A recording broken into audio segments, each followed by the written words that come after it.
I've known, I've seen, we've all witnessed those multimillionaires, and you think, wow, man, this person's nailed it. They've had more money than I'll ever need to live on. And then all of a sudden you hear about, 4 or 5 years later, they're broke.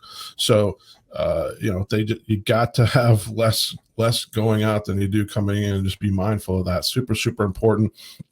Almost 95, I'm going to share a little something with our listeners almost. And so if you're out there listening, don't feel bad. We're not beating you up, because just about everybody that I come in touch with has not sat down with their spouse or their partner and done a budget. I mean, it's unbelievable. And that's the first question I ask them when I sit down with them. So what's your budget look like? How much you spending? What's things going to look like in retirement? And they just kind of sit there and look at each other, and it just hasn't been done. It hasn't been thought about.